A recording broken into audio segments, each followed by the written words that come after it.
there everyone. Magandang gabi po sa inyong lahat, mga kayang Sacred Space. Ito po yung kauna-unahang tutorial ko about spells rituals. So bago po tayo magawa ng mga iba't ibang spells like abundance spells, road opener spells, iba-iba pang mga spells, bago po yan, kailangan nating gawin itong spells na ituturo ko sa inyo. So, hindi po tayo pwedeng magawa ng spells na diretso tayo na magawa tayo ng abundant spells o ano pa yan. Kailangan natin unahin yung uncross spells. So, ano po ba ang gamit? Ano po ba ang benefits po ng uncross spells?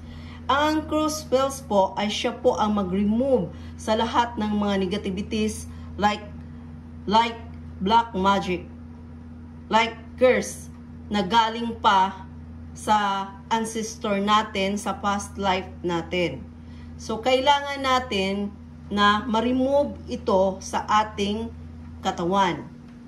So, may mga materials na kailangan nating gamitin para ito ay magiging effective. So, number 1 ay ang peppermint.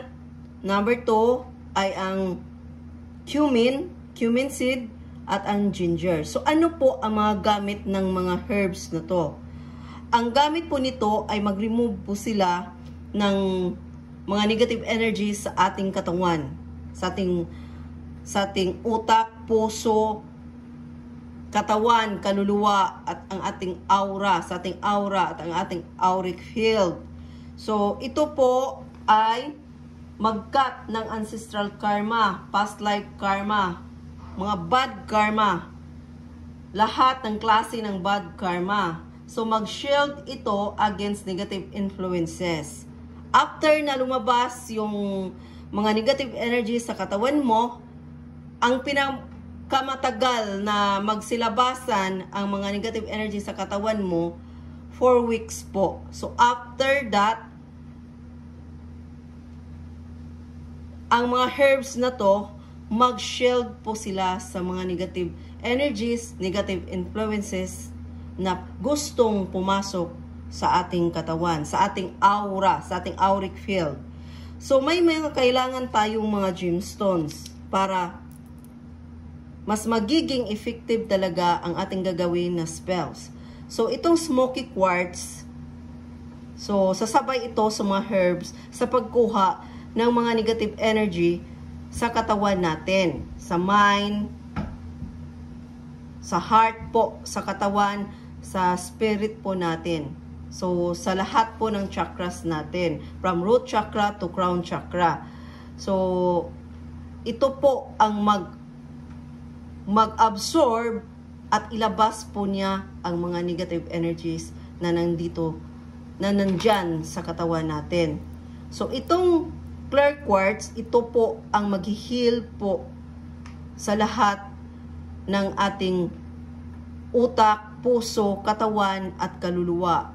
Ang mga imbalances, i-heal po niya. So, i-clear po niya yung lahat ng mga negative energies at i-heal po niya yung mga naaapektuhan sa mga negative energies na nangyayari po sa katawan natin. So, i-align po niya yung mga circumstances na magiging pabor po sa iyong pinaka-highest good. So, itong tourmaline na stone, ito ay para po na mag-remove. So, extreme po yung pag-remove niya sa mga negative energy sa katawan natin. At ito po ang talagang mag-block, mag-shield po sa mga negative influences or circumstances, mga negative energies na gustong pumasok sa katawan natin. So, i-shield po niya hanggang 8 meters. So, hindi makapasok yung gustong pumasok uli sa katawan natin. So, yun po ang kailangan natin. So, kailangan natin ng jar, kailangan natin ng 3 candle, kailangan natin ng incense. Kailangan natin ng papel para dito isulat ang ating intentions. So, kailangan natin ng pin. Ito po ay color pin na blue. So, ito po ay nag-signify po ito ng power.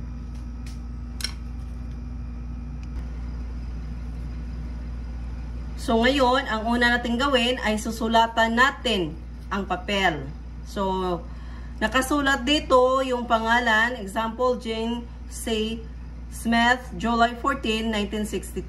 So, ang spell na to ay pawala ng mga negative energy. So, palip po ang turn po ng papel. So, ilagay mo dito yung diretso lang, walang please, ganyan, kasi ano yan, yung please na yan, yun po ang makablock po sa ating manifestation. So, diretso mo lang ilagay, cut ancestral karma, cut past life karma, cut bad luck and any kinds of black magic. And so it is, thank you. So, yan ang ilagay mo sa papel mo, or may gusto ka pang ilagay na ibang mga intentions mo, but avoid lang po ang please. Diretso lang po, para lang po kayong nag-command sa universe. So, ngayon, nahulog po. Ngayon, ang gagawin natin, i-cleanse ang jar na lagyan natin ng mga herbs at gemstones at sa intention po na ginagawa natin.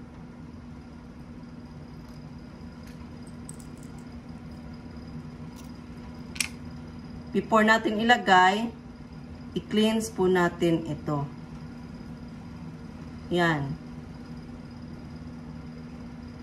So, hayaan natin.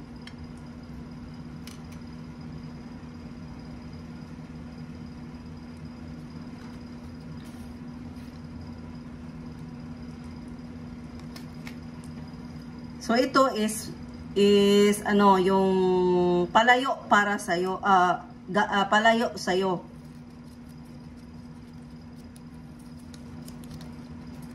I-fold mo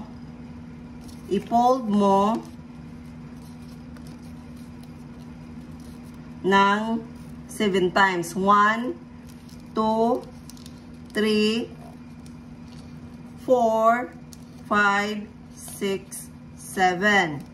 So, yan. So, pa-left ka, turn, i-fold mo ng 3 times po ang papel. Palayo sa'yo. 1,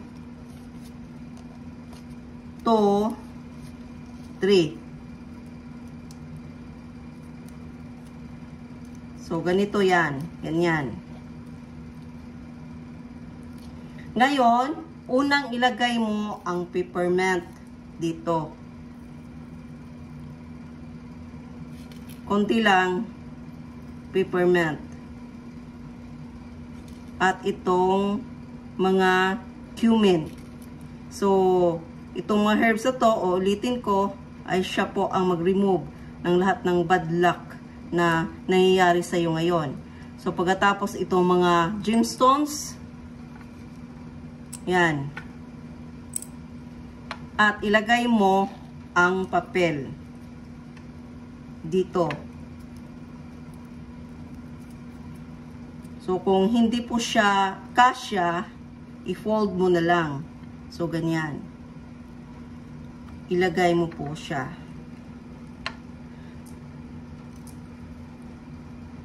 Tapos, bago mo yan isara,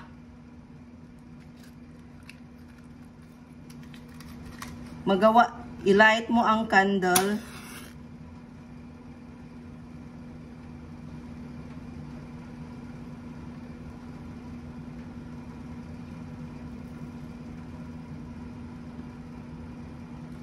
I-light mo ang candle.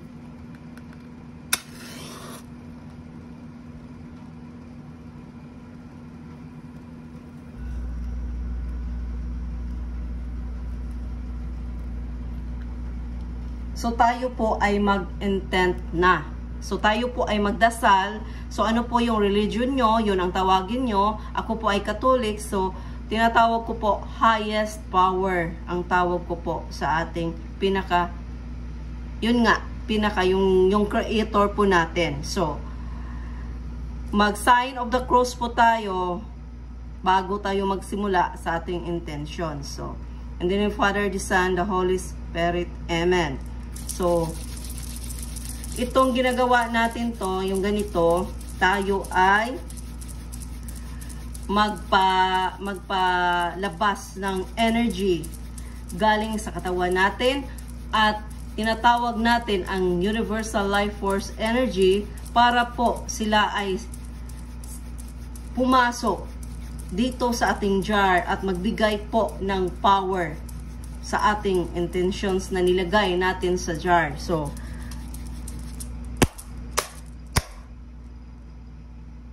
example, ganito po, highest power, purple universe, Mother Earth, element of air, fire, water, and earth, at sa aking guardian angel.